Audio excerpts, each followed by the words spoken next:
So yun mga kapatid, magandang umaga sa ating lahat, no? So may papaliwanag na naman tayo dito sa pagdarating dito sa tribulation, no? At ano ba yung ating itatalakayin dito sa tribulation na to? Ito po yung kanyang title. Ang title po nito, ang dalawang halimaw. So ito po yung title niya, ang dalawang halimaw.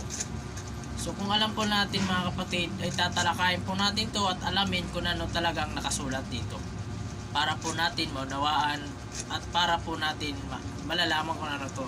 So mga kapatid, ito po hindi nakakatakot kasi ito po yung bahagi ng paghihirap natin sa darating na panahon mga kapatid, no? So mga kapatid, tatalakayin na po natin, di na po natin patatalagi at tatagalin. Let's go! So yan na po yung mga kapatid, atin na pong basahin dito para alamin kung ano talaga ang meron dito sa mangyayari na sa panahon. Let's go! Katapos, may nakita akong halimaw na umaahon sa dagat. 7 ang ulo nito at 10 ang sungay. Yan, mga kapatid. Dito na, nakikita na natin ang simula ng demonyo.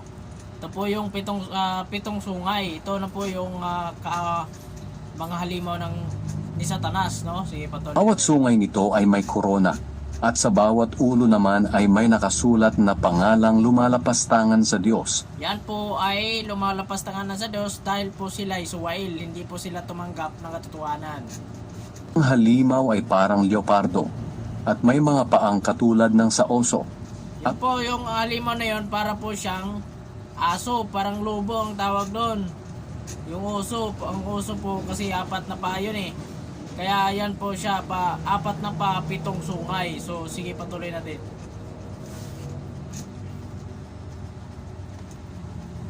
Bibig niya ay parang bibig ng leon. Ibinigay ng dragon sa halimaw ang kanyang kapangyarihan at trono upang Yon, si Satanas na yung mga kapatid nagbibigay ng kapangyarihan dito sa halimaw ng 7 ulo na parang uso. maging malawak ang kapangyarihan nito. Nakita kong isa sa mga ulo ng halimaw ay parang pinatay. Ngunit gumaling na ang matinding sugat nito. Kaya humanga sa halimaw ang mga tao sa buong mundo at naging tagasunod sila nito. Sinamba nila ang dragon dahil Alam ba ninyo mga kapatid, yung dragon na yan, yan po yon si Satanas. Si Satanas po yung dragon. Kasi nakikita na natin dyan sa mga pelikula, di ba? Ang laki ng dragon.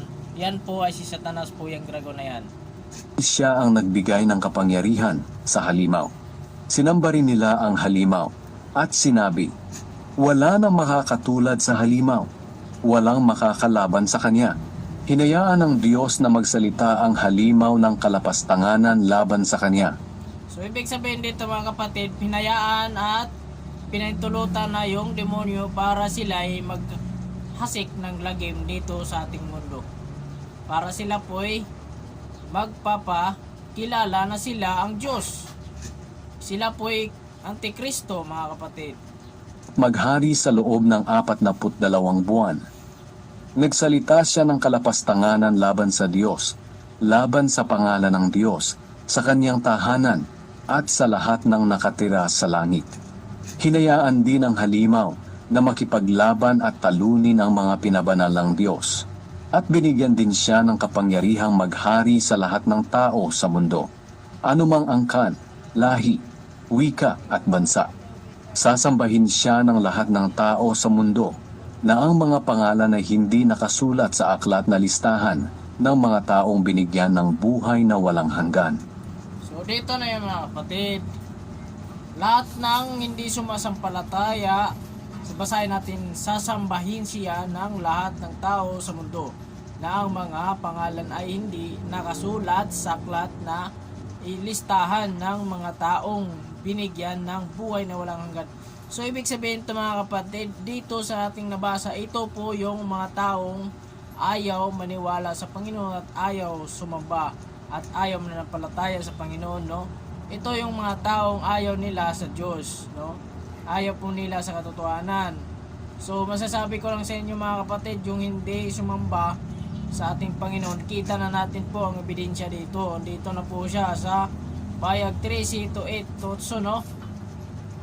Bago pa man likhain ang mundo, ang mga pangalan nila ay hindi na nakasulat sa aklat na ito na hawak. Yan. Kasi sila ay masamang tao. Ito po yung sinasabi, tinukoy po dito. Ito po yung mga pare na sinaunang panahon na hindi sila naniwala kay Kristo. Ito po yung sinaunang panahon hindi sila maniwala kay Kristo at sa Diyos, no? Patuloy natin mga kapatid. Ng tupang pinatay. Kayong nakikinig, So, ang ibig sabihin po to dito natin hawak mga kapatid, no? Ang mundo, ang mga pangalan nila ay hindi na nakasulat sa aklat na ito na hawak ng tupang pinatay. So, ibig sabihin ng tupang pinatay, yun po ay si Kristo. Sila po ay nagpatay kay Kristo, nagpalansang sa cross. Kaya po sila hindi na po isinulat ang kanilang mga pangalan sa langit at pinanganak pa lang sila ay nagdulot na sila ng kasamaan sa Panginoon, no? So patuloy natin mga kapatid. Pag-isipan ninyong mabuti ang mga bagay na ito. Ang sino mang itinakdang dakpin ay dadakpin, at ang sino mang itinakdang mamatay sa espada ay mamamatay sa espada. Kaya ang mga pinabanal ng Diyos ay kailangang maging matiisin at matatag sa kanilang pananampalataya. So dito mga kapatid, alam nyo ba natin na kailangan talaga natin sa lahat ng oras ay lagi tayo mananampalataya at lagi po tayong maging malakas at masipag at makatutuhanan at namumuhay ng naayon sa banal na espiritu, no? So ipatuloy natin. Katapos nakita ko ang isa pang halimaw na lumalabas mula sa lupa. Ito ay may dalawang sungay na katulad ng satupa, ngunit parang dragon kung magsalita. Yun ang mga kawal ng demonyo. Mga sugo yun ni demonyo kay Satanas, kaya pinalabas na. Naglingkod siya sa unang halimaw at ginamit niya ang lahat ng kapangyarihan nito. Pinilit niya ang lahat ng tao sa mundo na sumamba sa unang halimaw na may malubhang sugat na gumaling. Gumawa ng kagilagilalas na mga himala ang pangalawang halimaw. So dito na mga kapatid, nakita nyo na yung ipinakita ng demonyo sa lahat ng tao. Kasi ibig sabihin yun, sila napapakilala sila na sila ang Kristo, sila ang Panginoong Diyos, para po sila isambahin, no? So patuloy natin mga Tulad ng pagpapaulan ng apoy mula sa langit, ginawa niya ito upang ipakita sa mga tao ang kanyang kapangyarihan.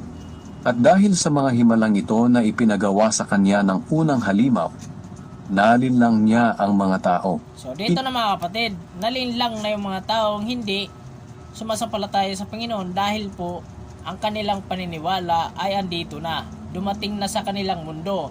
Yun na po ay si Satanas na dumating. Pero mga kapatid, hanggang maaga pa tayo po'y manalangin at magdasal palagi sa ating Panginoong Diyos. Na ang ating Diyos lang ay isa, nasa langit lang, wala nang iba mga kapatid. Di na po siya maglilingkod dito, hindi mga maghahari dito sa mundo. Kung di, kukunin lang niya at babalik siya dito para kunin yung sa kanya, party sa kanya, no? So, patuloy natin. Utusan niya ang mga tao na gumawa ng imahen ng unang halimaw na malubhang nasugatan ng espada ngunit nabuhay pa. Hinayaan ng Diyos ang pangalawang halimaw na magbigay ng buhay sa imahen ng unang halimaw. Kaya nakapagsalita ang imahen at nakapag-utos na patayin ang lahat ng ayaw sumamba sa kanya. Pinilit ng pangalawang halimaw ang lahat ng tao, dakila o hindi, mayaman o mahirap, alipin o malaya, na magpatatak sa kanang kamay o sa noo.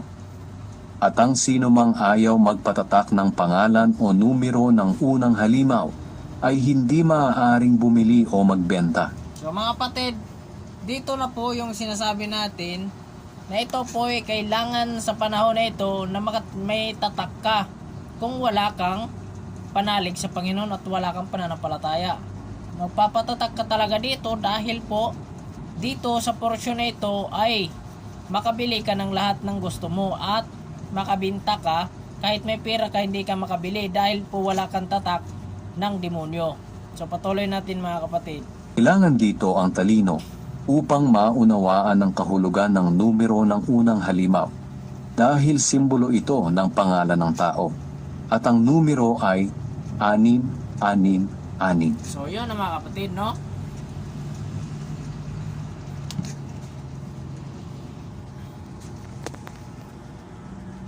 So mga kapatid, yun po ang simbolo ng demonyo. Yun po ang simbolo ng pangalan ng demonyo. Yung po ang 666 na itatak sa atin sa pagdarating ng panahon.